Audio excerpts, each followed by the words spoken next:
my roots. And as I got older and became more and more passionate about movies, I also became more and more eager to see movies. And I used to see movies from other places around the world. And in New York, it was fantastic, particularly in the 50s. You got to see films from France and Sweden, Italy, former Soviet Union, Japan. And then one night, on a Sunday night, on Channel 9 in New York, they showed Pate Panchali with commercials, dubbed in English. But, and I'm telling you, now the thing about it is that, you know, I come from a family, Sicilian Americans, and my mother and father worked in the garment district. They were not educated. There were no books in the house. So there was no way for me to really be introduced to Indian culture in 1957 or 58, except through visual means. And this was the first film that I saw of Ray. And prior to that, I was aware of the Jean Renoir film, The River, that I believe he worked on, which is a very, very beautiful film, 1950.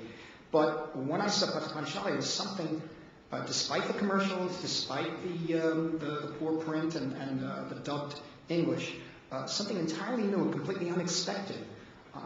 Here was a place and people of which, where I was, given at the time and place, at the age of 15 or so, I had no previous understanding, no image to work from, no image at all. And yet I was moved by them and really moved by them and their way of life. I mean, all great film directors sort of interpret the world visually. They interpret the world around them. And before they can share that with their audience, they have to make it their own visually.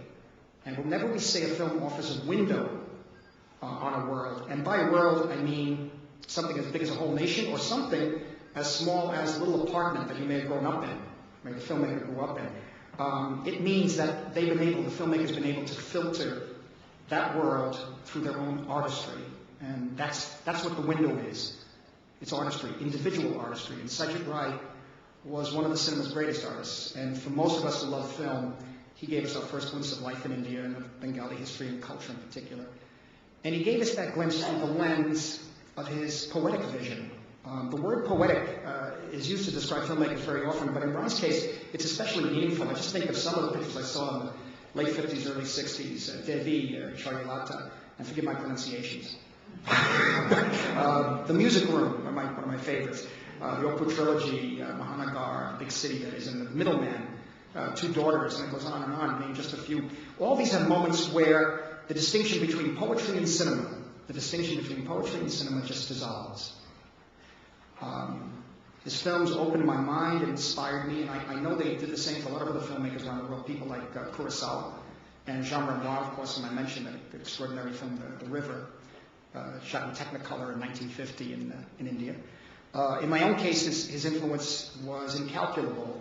When I started trying to interpret the world around me, because of Pate Panchali and the village, you see, in a way, down on the Lower East Side, we were in a little Sicilian American village that was very different. We even looked at Eisenhower as the president. We wondered, he's representing us. I don't understand. It's very different from Italian Americans. I was very young, and I didn't understand. How come and we lived in that 3-4 block area. And I always said this when I went to New York University, finally, on the west side of Manhattan. I never really went to the west side before. I just walked to school that day to enroll. I just walked straight down Houston Street, about 6 blocks. I was on the west side the first time. But so in a way, I knew I was American, but I did have a very strong identity of coming from a kind of village in a way. And so I really looked to him as an example when I tried to create the view of my own world around me on film. His pictures today are exciting, and especially when you see them in good prints, they're as exciting, as revelatory and moving today as when we first encountered them. If anything, I must say, if you look at them again, over 20 years, they've gotten better, increased in greatness. Why? Which is why, really, it's so great to have the entire retrospective of all his films here in Washington. It's so important to have them preserved and intact for future generations. I have a blessed little child now, and I can't wait to show her some of these films and she can understand some of it as she gets older. She's 2 years old now. But about 7 years ago, we were able to see new prints of many of Ray's films presented in this country by Ishmael Merchant and James Ivory. But you know, there are many more, and they all need work, and they really need a lot of care. A lot of care. And one of these films you're about to see, The Chess Players.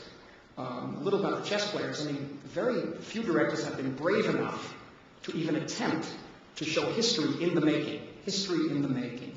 Visconti did with The Leopard, Renoir, La Marseillaise, and Rossellini did with his war trilogy, Open City and Paisa, and Germany Year Zero. But there's also Satyajit Ray and The Chess Players. Chess Players deals with a moment of incredible change, tumultuous change in Indian history, and it's told from a pretty sadly ironic and at times comical point of view that's kind of a hallmark of Ray's work. I mean, in a way, when I was watching it again, I looked at it again last week, and it's a beautiful print. The pastels, by the way, are amazing, the colors. But when I'm looking at this picture, I realize this is the way it must really feel to live through a moment of historic change.